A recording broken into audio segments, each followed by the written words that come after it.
I have a crazy ex-girlfriend. How do I break up with a girl? What happens if I sleep with my ex? What is the right way to break up? What is the right way to handle the breakup?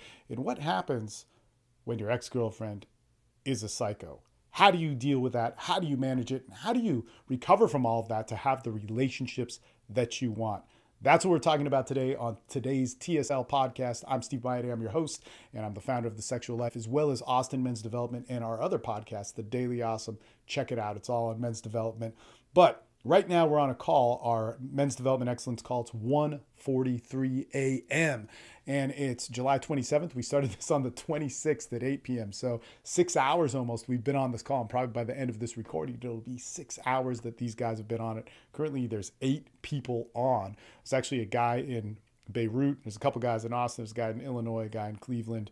Man, there's actually a dude who drove. He's a member of one of our groups all the way to Cleveland to visit this other dude, and a guy in Illinois, all over the fucking place. So a lot of cool stuff. If you want to be a part of this, what you want to do is, if you're listening to this on iTunes or Stitcher, you want to click the free stuff link down below, and then that will get you to the video and all these different things of this podcast. But more importantly, you can join our Austin Men's Development Group. Or if you want to step it up, you can pay the one-time payment. The AMD board is free, but the one-time payment of $50 to get on AMD Plus, which is just a world of difference. You get a ton of product on dating, sex, relationships, and bettering yourself as a man, as well as our exclusive board where a lot of good stuff happens, and just tons of ways to interact with us. We fucking love it. That's what we do. And we've been a community, been a very, very fluent community since 2009. And we've been teaching since 2006. So that's pretty badass. In any case, that all being said, this came up earlier on the call, actually at around 9 p.m., where one of our guys who was in Mexico, he was talking about breaking up with his girlfriend, and that his girlfriend was acting all crazy, and there was all this drama that got brought into it. And I remember actually when they started dating, it started out in drama, and we all warned him of this, that this was a pattern. And I don't want to get too far down the rabbit hole, because we were talking about some of the red pill stuff and the MGTOW stuff. And yeah, man, chicks are fucking crazy. They're fucking crazy. But that's a part of dealing with women. We still want them. We've all gone through these terrible times. Or all of us who've had extensive relationship history, we've gone through these times where it's really intense. Where we've been, one of the guys was shot at by his ex-wife, or actually his ex-wife hired somebody to shoot at him, and all this fucking crazy shit. But we all come back to women. We all come back to the beauty. And so part of being a sexual man and living the sexual life that you want, which is really what this podcast is about, is that any man here could listen to this, get enough information, join our communities that are even free, and start to interact and work with us so that you could actually live a great life. I don't care what your backstory is, because we've proven that happens. It's just, you got to work. You got to work. It is you doing it. We just help you. We guide you in all the way. Man, we give you a lot of help, but you got to do it. But any guy can have that great sex life. If you're going to have that great sex life, you're going to date a crazy chick. You're going to have to deal with the break of that crazy chick. And you're also going to date some great chicks that you're going to have to know how to break up with them. And sometimes they're going to break up with you, and you got to be able to get over it. So let's start first with crazy women. Crazy relationships always start out crazy. This doesn't make you a bad person. This doesn't make you a dumbass. It might make you a little bit, maybe a little bit dumb, but it doesn't mean you're a bad person. We all have dated those people, and sometimes we're really attracted to them. I remember in my 20s, I loved it when women were crazy. It was just nuts. It was such an alluring thing. And then one bit me in the ass, and then another one bit me in the ass, and then another one really fucked me, and then another one really fucked me. After a while, I learned slow. It was like, Jesus, man, this is not good. I got to date some more sane women. And then I started going, am I capable of dating some sane women? I've only dated crazy women. The sane women don't like me. Oh my God, I'm screwed up, blah, blah, blah, blah, blah.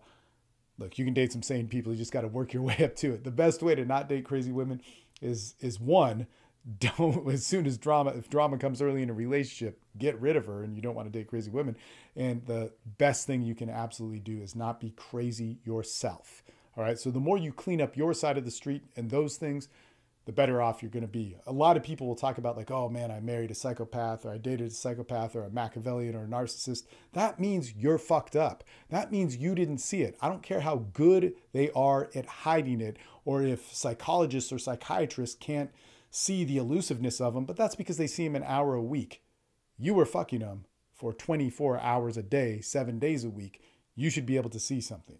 And it's pretty obvious.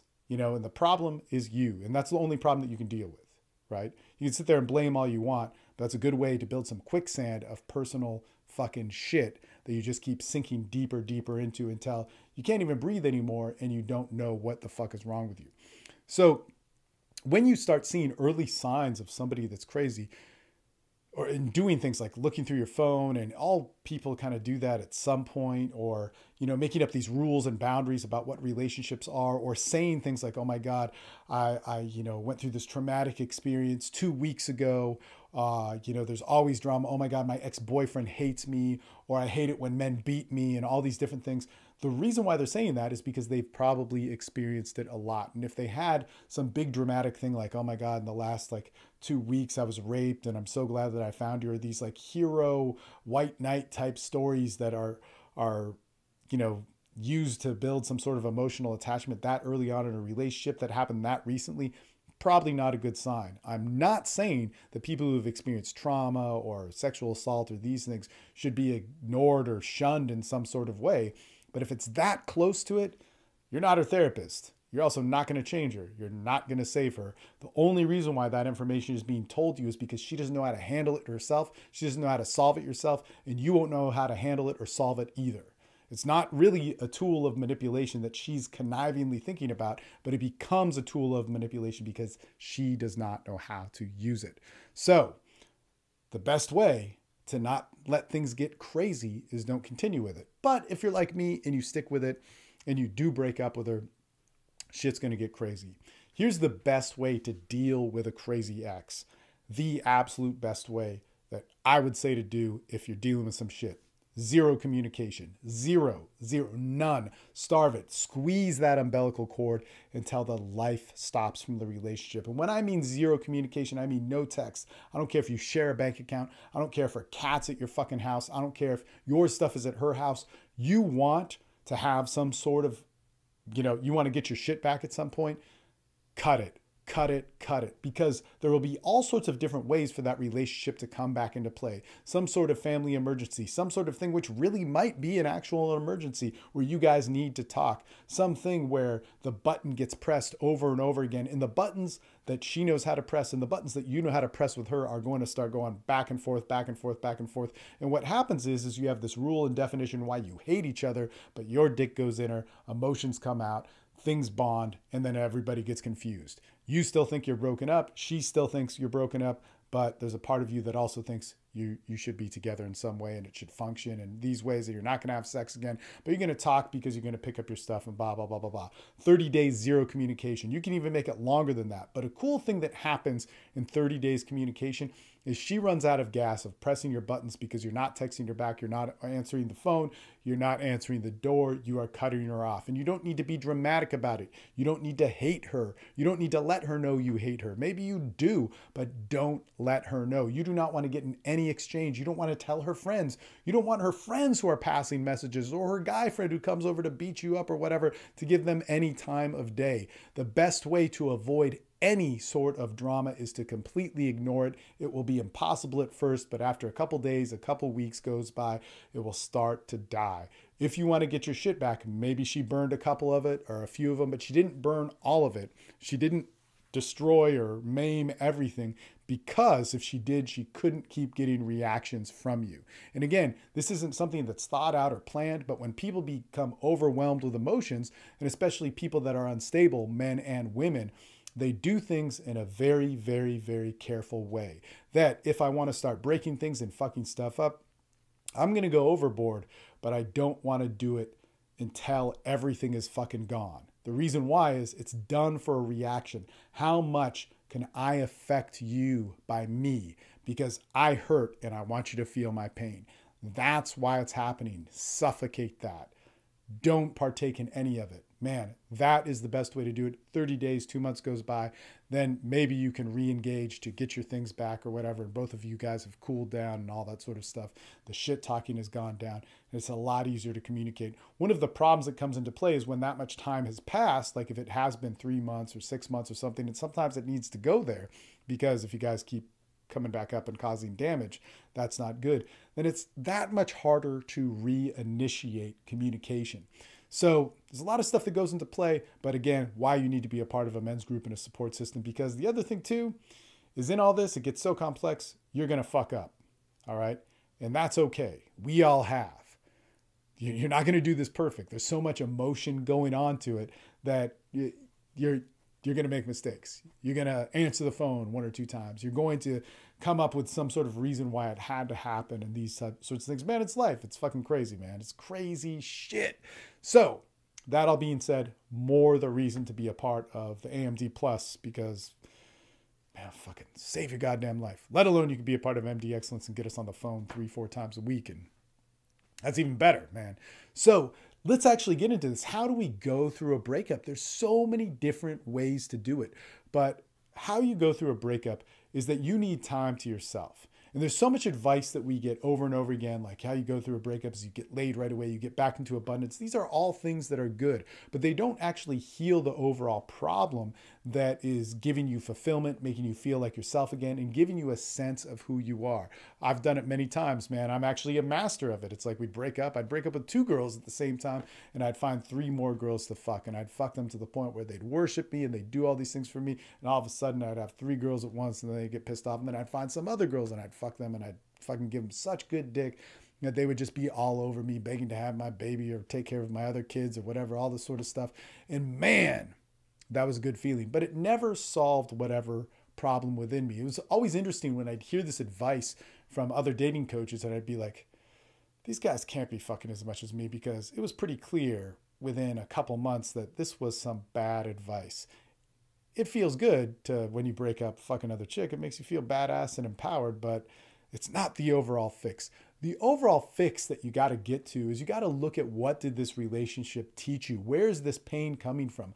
Pain is one of our greatest teachers. Now, we always say pain shows you where the problem is, but it doesn't show you the solution. But what a great place to start, because around pain, there's all my fear, there's all my doubt, there's all my anxiety to look at, and it's even very painful to look at. Why would I want to feel more pain?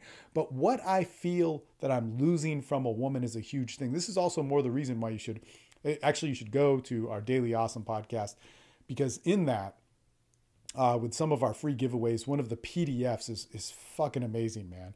It's the primal drive, the 4 pillars of masculinity, but we take a look at pain with our 4 pillars of masculinity. One of them are sex and relationships, but also we look at our body, how our mind and emotions work, how our passion, our purpose, our lifestyle works. And we look at the primal drivers within that. And one of those things is always going to be pain, because at pain, there's our fear of why, our biggest problem, our biggest thing which makes us not work on our sex and relationships or our body or our emotions or our lifestyle or our hearts, is that we do not focus on those things because of the fear and the pain wrapped around that big, big problem. So what an ex-girlfriend exposes, the loss of loneliness, the loss of not being around, the loss of being loved. One of the questions we always ask is, ask in that and really inventory and then talk about it as a group. You should get the PDF, because it also comes with a 7-day challenge, and you can interact with us even on the free AMD board. It's all for free, man. It's like, fucking, why wouldn't you? Daily Awesome podcast. Also TSL podcast, this one. But the thing is that when we look at that, we go, what if this was true? What am I in pain about? Am I in pain about the loneliness, about the loss, the fact that I was rejected, the fact that I wasn't good enough, that I was losing part of my masculinity? One of the things in breakups that does happen is that we drop the ball as men. We get lazy. We stop doing the things which made us the person that they perhaps loved in the beginning, even if it was a dysfunctional relationship. And we got to look at that. What happens if that's me? What happens if I can't maintain it? What happens if I always date crazy people and I can't date a sane person? What am I going to be? What happens if I fuck up every relationship or it turns to shit? What happens if I can't stop cheating? What happens if I can't be monogamous? Why can't I accept that person? Could I live as that person? Because the resistance that we put in front of that builds such an obstacle course that then blocks the real fear of, oh my God, I might be alone. I might be a terrible human being. And the release and the allowance of that generally turns or allows it to become something else. In any case, this is one of those things where it's like everybody's like, well, fuck you, Steve, I'm not doing that. But this is really a consistent path of how literally every single guy who's achieved a form and a level of excellence in sex and relationships and being able to live that life where they can be that sexual man, whether that's in a relationship, whether that's being free and having sex all over the world and having that openness of expression. And a lot of times guys will be in relationships and they'll do the monogamy thing and then they're done with it. And they're like, hey man, I want to just fuck for a year and travel around and do those things. They have come to terms with all those different things with them.